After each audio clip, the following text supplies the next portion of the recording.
አንድ ጥያቄ ልጠይቅሽ። ምን? ነፃነት ምን አይነት ወንድ ትወዳለች? እንጃ የምትወድ ሳይሆን በተቃራኒ የምትጠላ ነው ይመስለኝ። ግን ለማንኛውም አጣርቼ እነግራለሁ። ቻው። ቻው በቃሽ። አመሰግናለሁ። ሀና። አቤት። የመጨረሻ አንድ ጥያቄ ልጠይቅሽ። እሺ። ምን? አልታከምም ብላ አስቸገርከኝ እንጂ ብትታከም እኮ ጥሩ ነበረ። አይ ችግር የለም። ስልክሽን ተቀብዬሽ ልብ። እሺ ቢያንስ እንኳን ሚሪ እንዳጠጣ ነው። አይ አመሰግናለሁ። ትንሽ ስራ አለችብኝ።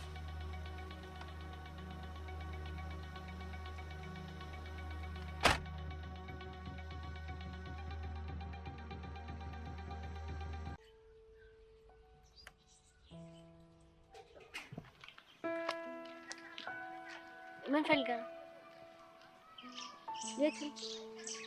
ምን ሁሉ ነው? ምንድን ነው አትናገርም እንዴ? የት ነው? ሁሉንም 300 ብር ነው ይሁንልህ።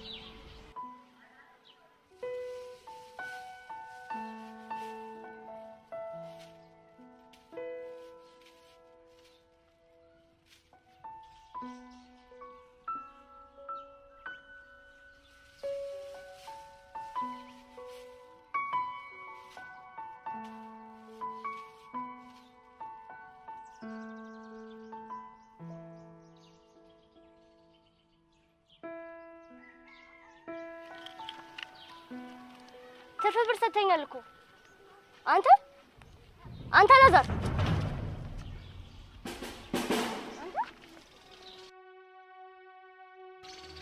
አውቅሽብኝ እንዴ? ቆየው እኮ። እንዴት ግን ለምዶ እንደዚህ ለበስከው? በርዶኝ ነው እንዴ በዚህ በሙቀት? አዎ። ለማንኛውም መካበር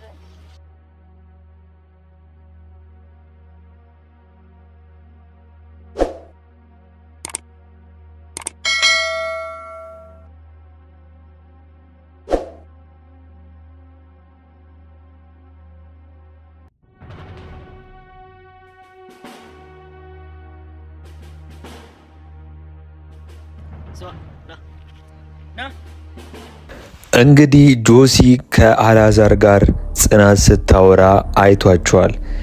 በዛ ላይም እንዳያቸውም ተናዷል ማለት ነው። እንግዲህ ጆሲ አላዛርን ምን የሚያደርገው ይመስላችኋል? ሀሳብ አስተያየታችሁን ኮመንት ላይ አስቀምጡልኝና በክፍል 5 አብረን የምንሆነን። በዛ ላይ አላዛር ጽናትን ገዝቷት እየተመለሰ የጽናት ወንድም ና በማለት አስደንግጦታል።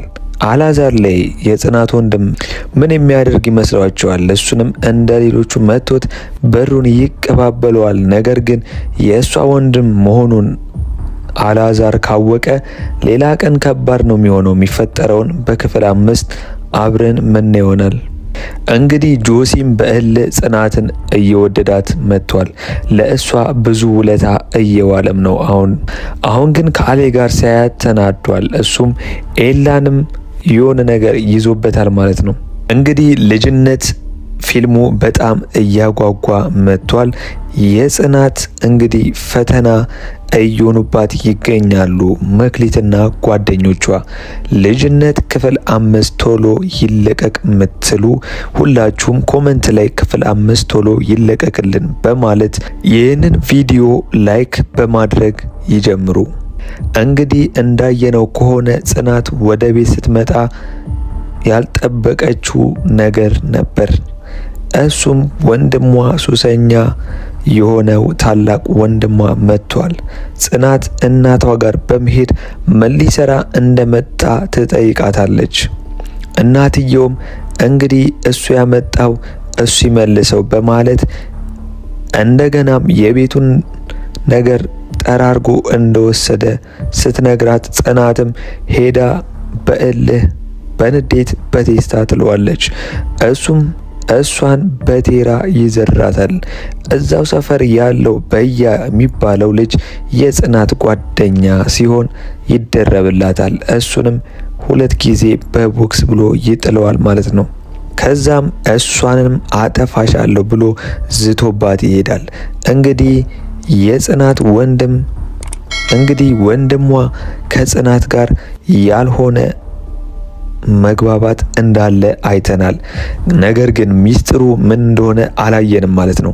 እንግዲህ ጽናትን እንደዚህ ቢመታት ጆሲ ቢያይኖሮ ይደረብላትና ከእሱ ጋርም ይደባደቡ ነበር።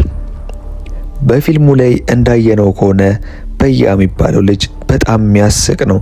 እሱ ከሄደ በኋላ ልቀቁኝ ካልመታውት ይላል። እንግዲህ እስቲ በያ ያሳቃችሁ ፈታ ያላችሁበት እስኪ ኮመንት ላይ ሀሳብ አስተያየታችሁን አስቀምጡልኝ። እንግዲህ አላዛር የትምህርት ቤቱ ቀለሜ ጽናትን ቀስ በቀስ ሳይወዳት አይቀርም። እሷ ግን ምንም ለሱ ስሜት የላትም። ህይወትን በምን መልኩ ላሸንፍ ሚለውን ብቻ ነው አሁን ላይ ሀሳቧ ማለት ነው። በመቀጠል አላዛርም እሷን ለማማለል ከቤት ሰራተኛቸውና ከዘበኛቸው ምክርም ለግሰውታል። በሌላ በኩል ጆሲም ጽናትን ለማጥመድ በእናቷ በኩል መጥቷል ማለት ነው። እዛ ሰፈርን መመላለሱን ተያይዞታል። እናቷንም ሰፈር ያገኛቸውና እዛው ሰፈር መሆኑንም ሰፈሩ እዛው መሆኑን ይነግራታል። ከዛም የጽናት እናት ወደ ቤት ይዘውት ይገባሉ ማለት ነው። በመቀጠል ስለ ጽናት እናትና አባት ሲጠይቃቸው እናትና አባት እንደሞቱባትና እሷ እንደምታሳድጋት ትነግረዋለች ማለት ነው። እንግዲህ ይህ ጆሲ የሚባለው ከእናትየው አንዳንድ ሚስጥሮችን እያወቀ ነው ማለት ነው። በሌላ በኩል አላዛርም የቤት ሰራተኛዋ እንዳለችው ጽናትን ሊያማልላት መነጽሩን አውልቆ ጀነን እያለ ሲገባ ወደ ክላስ ተደናቅፎ ሊወድቅ ይደርሳል። ይህንን ያዩት የክላሱ ልጆችም ይስቁበታል ማለት ነው። አላዛርም እነሱን ካየ በኋላ ወዲያው መነጽሩን በመልበስ ወደ ድሮ ማንነቱ ተመለሰ። እንግዲህ መክሊት አሁንም ቢሆን ጆሲን ተወደዋለች። ነገር ግን ጆሲ ጠባሷን ካየባት በኋላ አይኗን ላፈር ብሏታል። መክሊት ግን ያልተረዳችው የዛው ክላስ ልጅ አንድ ልጅ ይወዳታል። እሷ ግን ለሱ ምንም አይነት ስሜት የለውም። በሌላ በኩል እንደገና ጽናት እንድትባረር ምሳቃ ከአንዷ ተማሪ በመውሰድ የጽናት ቦርሳ ውስጥ ያደርጉታል። ከዛም አስተማሪ ሲፈልግ ጽናት ቦርሳ ውስጥ ያገኛል። ወደ ቢሮም ይዟት ይሄዱና ለዳይሬክተሩ አስተማሪው እጅ ከፍንጅ እንደያዛትና እርምጃ እንዲወስድባት ይነግራትና መምህሩ ይሄዳል። ዳይሬክተሩም አላርፍም ማልሽ ማለት ነው በማለት ሌሎቹን በማስወጣት እሷን ብቻዋን ያወራታል። ከዛም ምን ይሻላል አሁን ቅጣትሽን ጨርሰሻል፣ መባረር ብቻ ነው ይላታል። ዳይሬክተሩን በመቀጠል አንቺም ሆነ እናትሽ እንድትቀጡ አልፈልግም፣ አንቺም ጥሩ ሰው መሆን አለብሽ እያለ መነካካት ጀመረ። በዛን ሰዓት ጆሲ ይደርስላትና ያለ ጥፋቷ እንዳትቀጣ ነው በማለት ያስመልጣታል ማለት ነው። ምክንያቱም መሳቃውን የወሰድኩት እኔ ነኝ ብሎ የእሷን ጥፋት እራሱ ላይ በማድረግ ጽናትን በነፃ ያስለቅቃታል ማለት ነው። ከዛ ከወሰዳት በኋላ ስለማዝንልሽ ነው እንደዚህ ያረኩት ይላታል። እሷ ግን አታስመስል ትለዋለች። አሁንም ጽናት ከመክሊት ጓደኛ ጋር የቃላት ጦርነት እያደረጉ ይገኛል። ምክንያቱም ጽናት ለማረበት ተይኝ ከዚህ በኋላ አልታገስሽም ትላታለች። ያችም የመክሊት ጓደኛ የክላሱ ጉልቢዋ ደግሞ እሷን አሳስታ ካስባረቻት ጥቅሙም ለሷም ለመክሊትም እንደሆነ ይታወቃል። በሌላ በኩል ቅዱሴ ህይወትን ባናወራ ደስ ይለኛል ብሏታል። ምክንያቱም እጮኛዋ ጓደኛዋ ስለምትቀና ስለሚደብራት ነው ማለት ነው። እንግዲህ የነፂ ወንድም ሽክ ብሎ የሆነ አላማ ይዟል ማለት ነው። እሱም ምንድነው የሆነች አንዲት ሴትን በመከታተል ከዛም መኪና እየነዳች ሳታስበው በመኪና የገባባትና እሷ ደግሞ የገጨችው መስሏት ደንግጣ ይዛው ትሄዳለች ማለት ነው። የሱ ቀመር እንደሆነ አልገባትም። እንግዲህ አላዛርን ከሀና ጋር ዘበኛዋ ያያቸውና ሄዶ ለሰራተኛዋ ይነግራታል። እሷም ጽናት መስላቻቸው ይሄዳሉ። ከዛም ያልሆነ ነገር ይዘባርቃሉ ማለት ነው። በመቀጠል ዘበኛውን ሳታረጋግጥ ጉድ ምትሰራኝ ብላ ሰራተኛዋ ይዛው ትገባለች። እንግዲህ አላዛር ነፃነትን ስለሚወዳት ሀና ነፃነት ምን አይነት ወንድ ነው የምትወደው ይላታል። እሷም ምትወድ ሳይሆን በተቃራኒው ምትጠላ ነው የሚመስለኝም ትለዋለች። ምክንያቱም እንግዲህ አላዛርን ያቺ የነፃነት ጓደኛ ሀና ሳትወደው አትቀርም ማለት ነው። አላዛርም እንግዲህ ነፃነትን ስለሚወዳት ተሸፋፍኖ በመሄድ ጉሊት የምትሸጥበት ጋር ይሄድና ሁሉንም ያለውን እቃ ለመግዛት በ300 ብር ይስማማል። ከዛም ብሩን ሰጥቷት ሲሄድ እሷ ትርፍን ብር እንደሰጣት ታይና ካየችው በኋላ አንተ አላዛር ትርፍ ብር ሰጥተኛል ስትለው ደንግጦ አወቅሽብኝ ይላታል። እሷም ቆየው አለችው። ከዛም ለምንድነው እንደለበስከውም ስትለው ስለተሸፋፈነ አላዛርም ደንብሮ በርዶኝ ነው ይላታል ማለት ነው።